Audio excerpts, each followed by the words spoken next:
I've always been the quiet one, the reliable one fading into the background like wallpaper in my own family's story.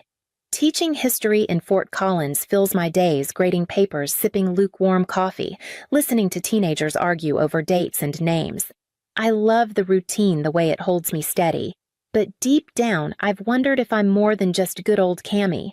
My parents saw me as their dependable daughter. Dad, with his stern rules, and Mom, soft but distant, always said I kept things together. My younger brother Chase was different, the golden child, a lawyer in Colorado Springs with a smile that won every room. Mom, half Lakota, buried that part of herself. "It's just history, Cammy," she'd say, her voice closing off like a locked door. I never pressed her, afraid to stir up something raw. I spent my life smoothing edges, keeping peace, even when my heart felt like a tangled knot. At 39, I thought I knew who I was: a teacher, a daughter, a peacemaker. But that was before everything changed, before I realized how little I understood about myself, my family, or the legacy they left behind. The phone rang at dawn, shattering my sleep. A police officer's voice, cold and clipped, delivered the news: "Your parents? Car accident. They didn't make it." I sat frozen, the tick of my kitchen clock pounding in my ears. The next days blurred, planning the funeral, signing papers, calling relatives while Chase barely showed. He arrived once in a sharp black suit, offering quick condolences before vanishing. "I'm swamped, Cammy," he texted. I swallowed the hurt and carried on. At the lawyer's office, the air smelled of old paper and wax. I sat across from Chase, his face unreadable as the lawyer's glasses slid down his nose. His voice droned through the will. "The Colorado Springs estate, all personal assets to Chase Halbrook." Chase nodded like it was expected. Then came my part, a cabin in Wyoming, no listed value of family significance, to Camille. A broken-down cabin out in nowhere. I stared at Chase, waiting for something, an explanation, a glance. "Guess Mom and Dad knew you liked quiet spots," he said, his tone light, almost patronizing. Those words cut deep, sharp as a blade. I clutched my crumpled tissue, my chest tight, wondering why my parents thought a crumbling shack was all I deserved. Back in my apartment, the silence was deafening. Eli, my boyfriend, paced the living room, his beer bottle clinking against the coffee table. "They screwed you over, Cammy. Why aren't you fighting this?" His voice was loud, frustrated. I tried to explain. I didn't want a battle, not now. Not with grief choking me. But Eli wouldn't hear it. "You let everyone walk all over you. I need a woman who fights for herself." The door slammed behind him, the sound echoing like a gunshot. I stood alone, staring at a family photo on the shelf. Mom's gentle smile, Dad's stern jaw, Chase's easy grin, and me half hidden in the corner. My whole life, I'd been the one to hold things together, to stay quiet. But now, with Mom and Dad gone, with Chase taking everything, with Eli walking out, I felt like I was unraveling. That cabin in Wyoming, some worthless pile of wood, kept nagging at me. Why did they leave it to me? What family significance could it possibly have? I grabbed my car keys, my hands shaking. Maybe that cabin held answers. Maybe it was time to find out what my parents saw in me, or what they didn't. The drive to Wyoming felt like running away, though I wasn't sure from what chased Eli or the ache in my chest. The highway stretched, endless sagebrush blurring past my window, the hum of my old sedan, the only sound. I gripped the wheel, the key to the cabin dangling from its rusty ring. When I reached the dirt road, dust swirled under my tires, and the cabin came into view, a sagging pile of logs, its roof half-caved windows cloudy with grime. I stepped out, the air sharp with pine and decay. The door creaked, protesting as I pushed it open. Inside, the smell of rotting wood hit me, and every step made the floor groan like it resented my presence. Dust floated in slants of light, settling on a broken chair, a cracked lamp. This was my inheritance. I ran my fingers over a splintered table, feeling more lost than ever. Mom and Dad thought this place was for me, but standing there, I felt like a stranger in their memory. Yet something stirred, a faint pull, like a whisper I couldn't quite hear.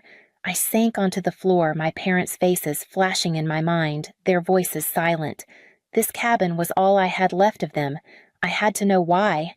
I started cleaning more to keep my hands busy than anything else. The broom scraped against the floor, stirring up dust that made me cough. I dragged a collapsed bookshelf from the wall, its wood crumbling under my touch. As it shifted, a hollow thud echoed behind it. I froze, heart pounding. I pushed harder, and part of the wall gave way, revealing a hidden door, its hinges rusted stiff. With a grunt, I pried it open, the squeal of metal piercing the silence. Inside was a small room, no bigger than a closet, lit by a sliver of light. My breath caught. There, on a wooden shelf, sat a feathered headdress, its eagle plumes soft and proud. Beside it, a drum, its hide taut despite years of neglect. Beaded moccasins pottery etched with spirals, a bundle of sage all untouched like they'd been waiting. In the corner, a leather-bound journal lay half buried in dust. I brushed it clean, the leather cool under my fingers. The name on the cover stopped me cold. Thomas Black Elk, my mother's father. I'd never met him, only heard Mom's vague stories of a man who lived too much in the past. I opened the journal, its pages crackling, and saw words in English mixed with Lakota script. This wasn't just a cabin, it was a secret. I sat by the window, the journal in my lap, as wind whistled through the broken roof. My grandfather's words spilled out steady and clear like he was speaking to me. He wrote of Lakota families forced from their land of sacred objects hidden from government hands. They took our hills, our rivers, he wrote, but not our spirit. One entry hit me hard. To my granddaughter, who I'll never meet, one day you'll feel a hollow where your roots should be. Follow it home. My eyes stung. Mom never spoke of this, not the headdress, not the drum, not her father's fight. I traced the Lakota words, my fingers clumsy, wishing I could read them. The drum seemed to hum faintly, or maybe it was my imagination. I thought of Mom, how she'd turn away when I asked about her heritage. Her voice sharp. Let it go, Cammy. Had she known about this room? Had she hidden it, or had she forgotten? I closed the journal, my hands trembling. For the first time, I felt close to her, to him, to something bigger than myself. This cabin wasn't empty.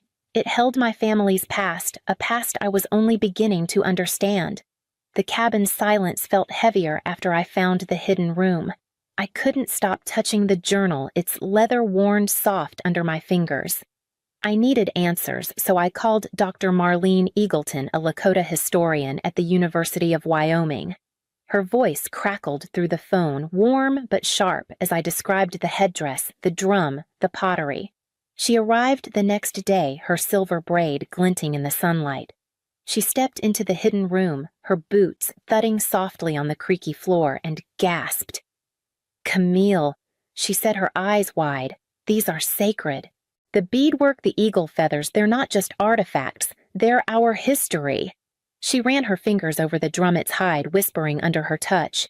She estimated their value, millions maybe, but her voice turned firm. These belong with the Lakota, not in some museum's glass case. I nodded, but my stomach twisted. Millions. I'm a schoolteacher scraping by. That kind of money could change everything. Word spread fast, too fast through the university's network. Reporters called their voicemails, piling up on my phone, each one buzzing like a fly I couldn't swat. I sat by the cabin's broken window, the wind hissing through, and stared at the journal. My grandfather's words echoed.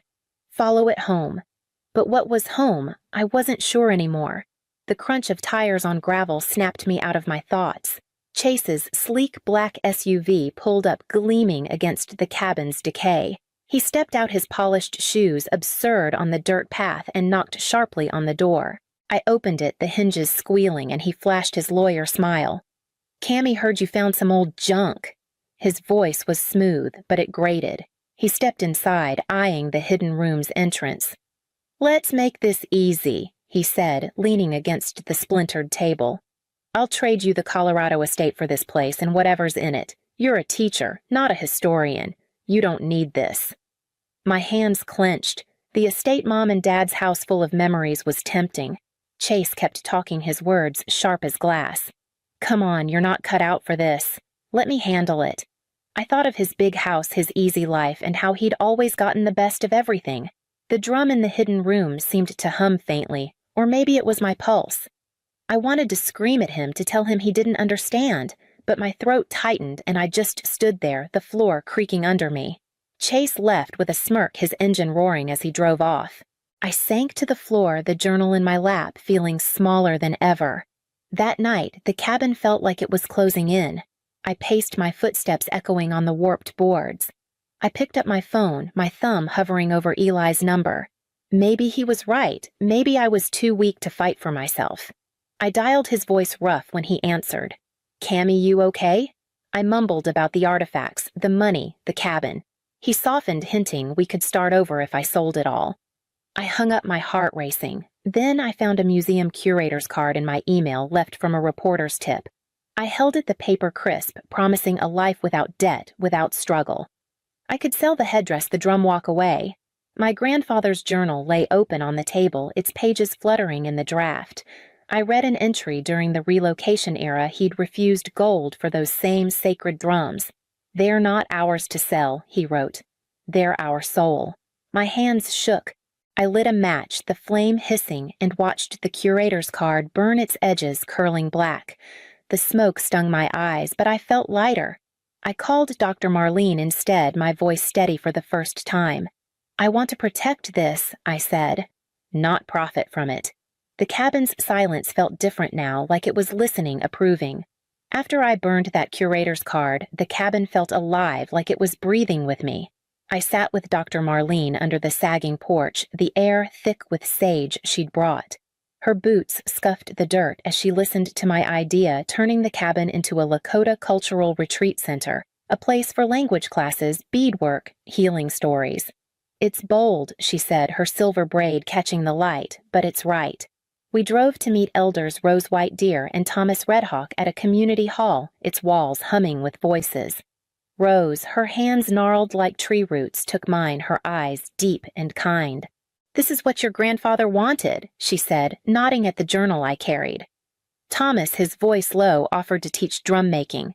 Their trust made my chest ache, like I was finally part of something bigger. Back at the cabin, I sketched plans by lantern light, the wick hissing softly. I saw kids learning Lakota words, elders sharing stories, the headdress safe, not sold. For the first time, I felt Mom's presence, like she was watching, proud. I wasn't just saving the cabin. I was building a home for my people, for myself. Chase didn't let go so easily. A week later, a letter arrived, its crisp envelope slicing my thumb as I tore it open. He was suing for co-ownership, claiming the will was vague, the cabin undervalued when Mom and Dad died. My stomach dropped, the paper crackling in my hands. I heard his voice in my head. "You're not cut out for this." He hired a slick lawyer who called me, his tone oily, suggesting I settle to avoid embarrassment. Chase spread rumors too, whispering to reporters I was unstable, easily swayed. I stood in the cabin, the floor creaking under my pacing feet, doubt creeping in like damp through the walls. I'd always been the quiet one, the one who stepped aside. What if Chase was right? What if I lost everything, my grandfather's legacy, the elders' trust? The drum in the hidden room seemed silent now, its hum gone. I clutched the journal, my fingers tracing its worn edges, but my heart wavered. I was outmatched, just like I'd always been. The wind howled outside, rattling the windows, as if the cabin itself was urging me to fight. The courtroom smelled of polished wood, the judge's gavel tapping like a metronome. I sat at the defendant's table, my hands sweaty, as Chase's lawyer painted me as fragile, unfit to manage valuable property. My lawyer from a native advocacy group squeezed my arm, her pen scratching notes. I'd brought the journal, its weight steadying me. When my turn came, I stood, my voice trembling at first. I told the court about finding the hidden room, about my grandfather's words. I opened the journal, the pages rustling, and read, "Our soul isn't in land or gold. It's in what we carry forward." My voice grew stronger, filling the room. I spoke of the retreat center, the elders' support, the kids who'd learned their language. Chase stared at the floor, his jaw tight. The judge, her glasses glinting, leaned forward. When she ruled, her gavel cracked sharp. The decedent's intent was clear. Ms. Halbrook has honored that legacy. I exhaled, the room spinning.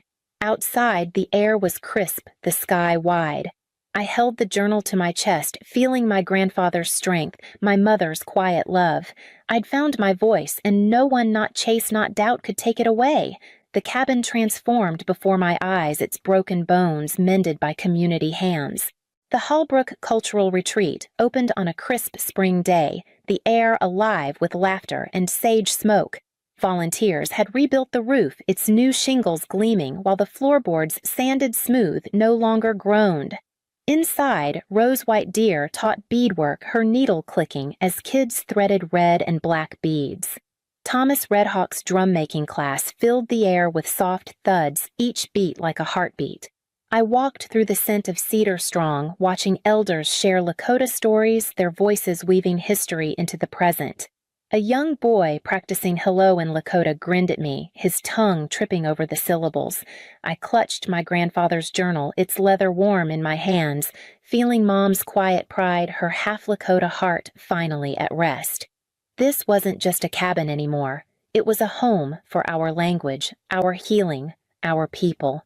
I stood on the porch, the wind gentle now, and looked at the mountains. For years I'd been invisible, but here, surrounded by voices and purpose, I saw myself clearly. This was my legacy, built not from money, but from love.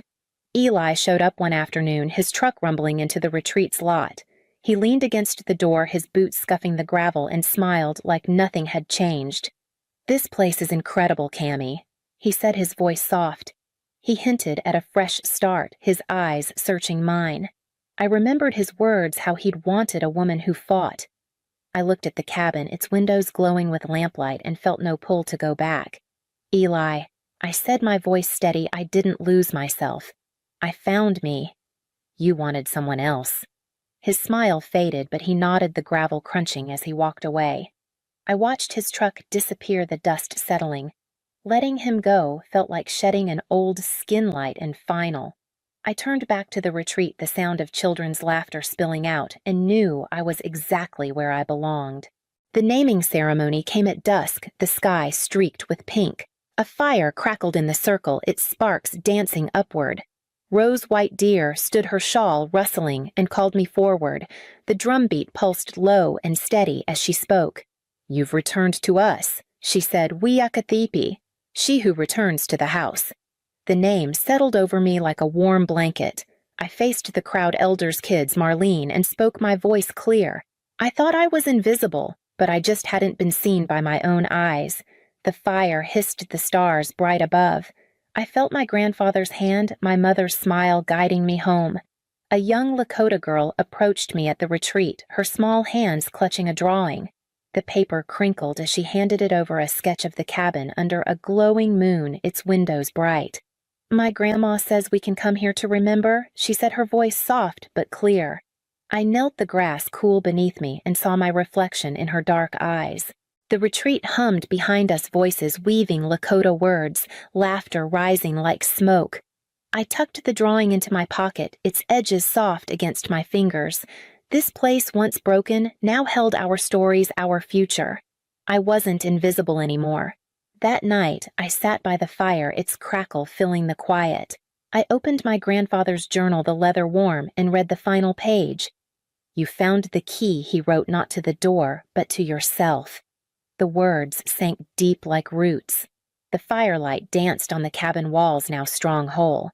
I saw Mom's smile, felt her half Lakota heart in mine. I closed the journal, the pages whispering shut. Wiakathepi, she who returns to the house. I was home, carrying my grandfather's legacy, ready for the next daughter to find hers.